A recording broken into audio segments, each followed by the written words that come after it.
Hello guys, welcome back to the channel. तो सभी बड़ों को नमस्कार, सत श्री अकाल, आदाब और छोटों को बहुत सा प्यार। तो दोस्तों, आज हम निकल रहे हैं एक छोटे से फैमिली ट्रिप के ऊपर। जैसे कि आप सब जानते हो कि कोरोना के टाइम कहीं पर निकल नहीं पाए हैं, तो आज मम्मी का भी बहुत दिन से मूड था कि थोड़ा बाहर निकला जाए।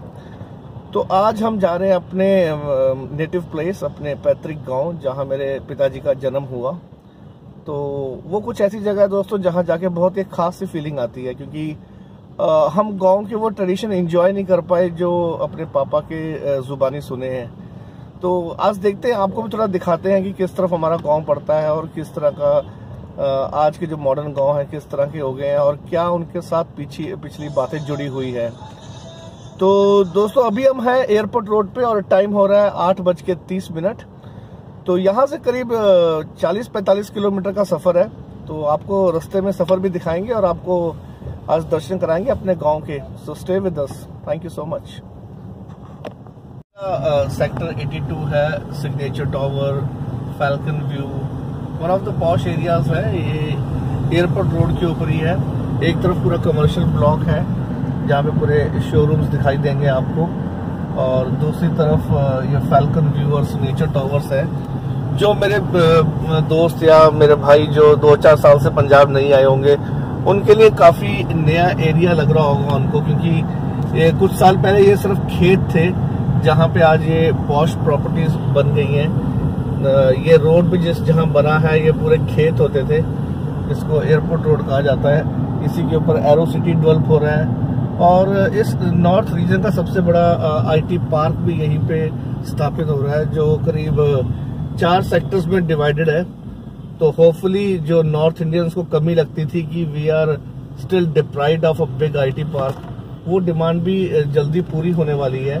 सो जो हमारे नॉर्थ इंडियंस इस समय चेन्नई, बेंगलोर या गुड़गांव में जॉब्स कर रहे हैं, तो आने वाला वक्त उनके लिए भी अच्छा होने वाला है, क्योंकि they will get ample opportunities to explore their skills in north India as well.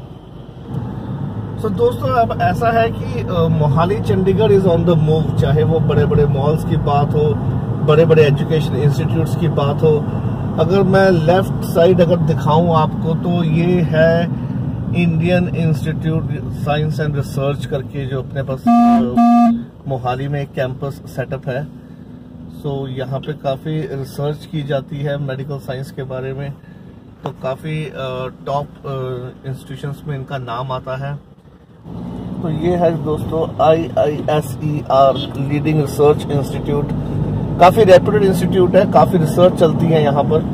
तो मोहाली में ये कैंपस है और ये एयरपोर्ट रोड है। तो दोस्तों, इस इंस्टीट्यूट के साथ ही एक और बहुत ही रेप्यूटेड इंस्टीट्यूट है जो है Indian school of business, ISB। ये भी टॉप नॉच अपना इंस्टीट्यूट्स में इनका नाम है। MBA की पढ़ाइयाँ कराई जाती हैं, ऑफशोर कैंपस में इनकी वर्कशॉप्स होती हैं। तो काफी नामी ग्रामी लोग यहाँ से पढ़ाई करते हैं। तो ये दिखा पाएंगे हम आपको, ये रहा Indian school of business Mohali campus. मेरे राइट साइड में रेयान इंटरनेशनल स्कूल।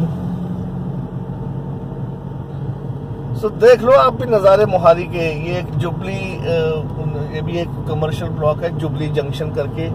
तो इस रोड पे करीब 5-6 अच्छे कमर्शियल प्रोजेक्ट्स आ रहे हैं, जहाँ पे आप इन्वेस्ट भी कर सकते हैं या आने वाले वक्त में इन कमर्शियल सेंटर्स का इस्तेमाल भी कर सकते हैं। एक तो ये सेंट्रल स्ट्रीट के नाम से है, और दूसरा आप देखेंगे एक और काफ़ी बड़ा कमर्शियल स्पेस तैयार हो रहा है। तो सेम रोड पे ये कमर्शियल बिल्डिंग्स आपको दिखाई जा रही हैं। तो there are lot of commercial buildings coming up in Mohali. Sector 70 के आसपास मोहाली में ये भी दोस्तों, ये कॉर्नर बहुत डेवलप हो गया है। पहले एक गांव की तरह दिखने वाला एरिया आज काफी तरक्की कर रहा है। लेफ्ट साइड तो हमारे यहाँ पे सोहाना का जो शहीदी गुरुद्वारा है वो है दोस्तों। इस गुरुद्वारे की बहुत मान्यता है, काफी वीर पुरुषों की निशानी है ये, और दूर दूर से लोग इसका दर्शन करने आते हैं, जिसको हम दसवीं कहते हैं दोस्तों। यहाँ पे मत्था टेकने के लिए दूर दूर से लोग आते हैं।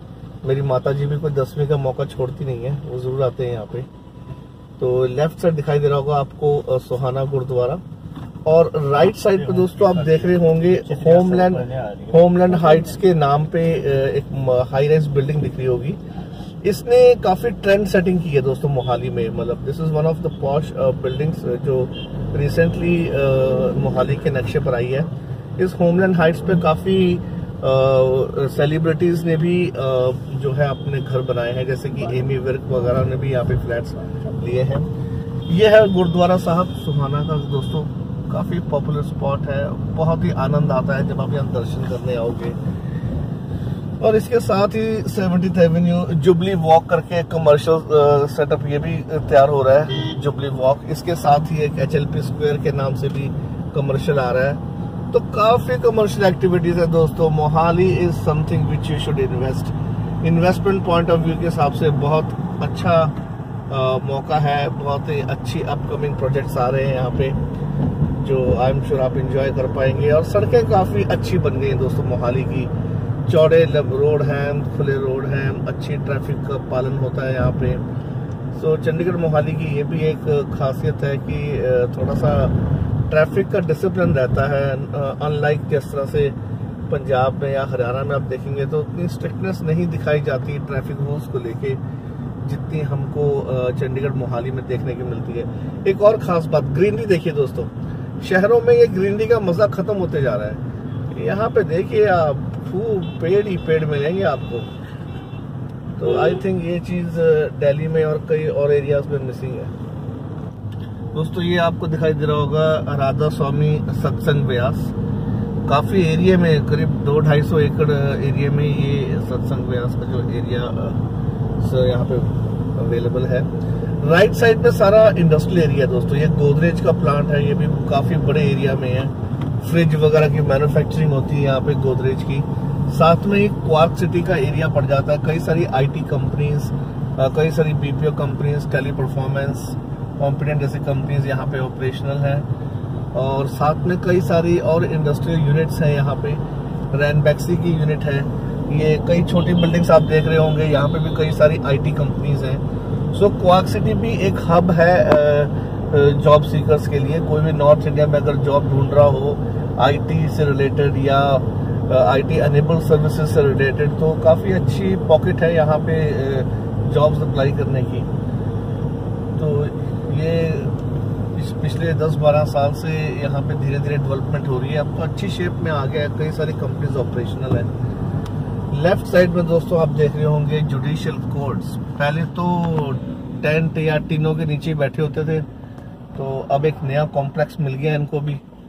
तो वकील बाबू, जज साहब के लिए अच्छी अच्छी बिल्डिंग्स तैयार हो गई हैं। अब आप देख पा रहे होंगे काफी अच्छी बिल्डिंग तैयार की है।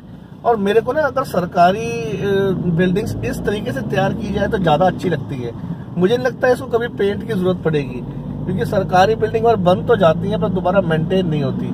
तो दोस्तों इस तरह का स्ट्रक्चर सरकारी अच्छा लगता है। देखिए सरकारी बिल्डिंग लगती नहीं है देखने में, काफी अच्छा कॉम्प्लेक्स ये तैयार हुआ है। तो कुछ कुछ काम अच्छे भी करती है सरकार। साथ में ही आप अजीत समाचार, अगर आप नॉर्थ इंडियन हो तो आपको पता होगा पंजाब साइड में, हरियाणा साइड में अजीत समाचार बहुत ही मशहूर है। तो ये अजीत समाचार का ऑफिस देख लीजिए आप। तो आपको दोस्तों फतेह बुर्ज की मीनार भी दिख रही होगी। तो फतेह बुर्ज की जो मीनार है दोस्तों, आपको याद होगा अगर आपने मेरे पिछले वीडियो देखे हो तो हमने एक पार्ट इसमें ऑलरेडी बना चुके हैं। दूसरे पार्ट का इंतजार है, क्योंकि दोस्तों ये अंदर से अभी खुला नहीं है।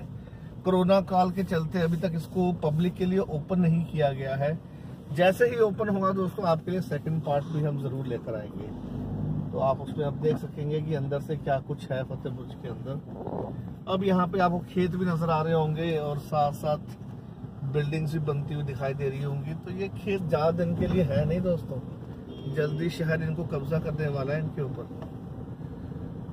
ये लेफ्ट साइड में भी देख रहे होंगे, यहाँ पे भी एक नया प्रोजेक्ट बन रहा है। तो ये खेत ज्यादा दिन के मेहमान नहीं है अब। तो शहरों ने भी एक्सपैंड होना है, लोगों ने अपने घर बनाने हैं, वो भी जरूरी, ये भी जरूरी।